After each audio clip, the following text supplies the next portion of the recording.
Hello and welcome to Chapman's Cable News Network.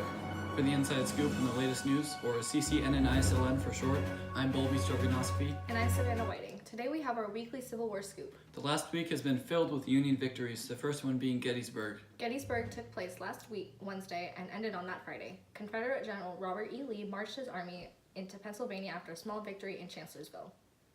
The Confederates clashed with the Union Army of the Potomac, and fighting ensued on July 1st. On the second day of the battle, Confederates attacked the Union forces from left and right, resulting in many casualties. On the third and last day of the battle, Confederates tried and failed to break through Union lines, similar to how Geo tried and failed to write his DBQ. This huge Union victory brought many casualties on both sides. With both sides combined, there have been 35,000 casualties counted so far. Despite the casualties, the victory has put us on the track to victory. We will be right back after a short word from our sponsor.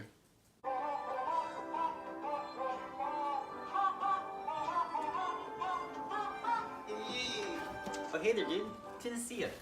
Anyways, I'm Michael Chapstick, and you should join my army today. It's called Great Ness, named after himself, Mr. Ness. Anyways, we need recruits just like you. What's the benefits? Well, you get to travel, you get to go on adventures, and well, we have incentives too. That includes pay, housing, internal life, and of course, most importantly, Taipods. Back to you, Willius Romanowski.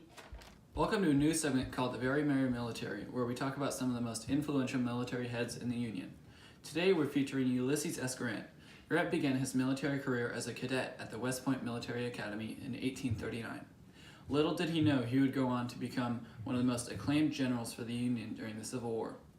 Grant was responsible for the 1862 triumphs at Fort Henry and Fort Donelson in western Tennessee, giving him the nickname Unconditional Surrender Grant, and placed him before the public eye. He then set eyes on Vicksburg and went on to later siege the city. Grant has been one of the best generals thus far in the Civil War, after many military leaders have been subpar in their execution. In breaking news, we've just gotten word that the Union has officially gained control over the Mississippi River. The plan to capture the Mississippi River began in the spring of 1862 with the Vicksburg Campaign.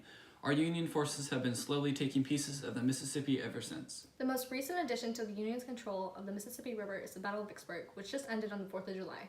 This 47-day siege, led by Ulysses S. Grant, sealed the control of the Mississippi in the Union's hands. This victory showcases the talent of Ulysses S. Grant as a military general. Grant arrived at Vicksburg with his army, and they dug trenches surrounding the Confederate forces. After multiple failed attempts from other Confederate forces to break down Grant's army, Confederates inside of Vicksburg fell. The Union took over the city, and the Mississippi now belongs to the North. The Mississippi was vital to the South's success, and now that we control it, the South is split into two. So far, Vicksburg inflicted 30,000 casualties, 28,000 of which were Confederates. With a victory at Gettysburg stopping invasion of the North and a victory at Vicksburg splitting the South into two, the Union is on their way to a certain victory. Thank you for tuning in to Chapman's Cable News Network for the inside scoop on the latest news, or CCNNISLN for short. I'm not saying that. We'll see you next time at Elion's birthday.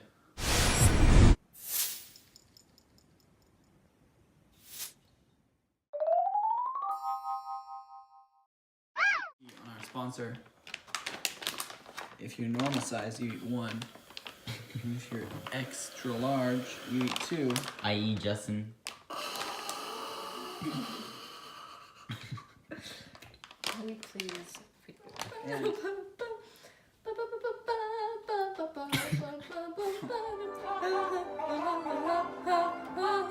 Yee!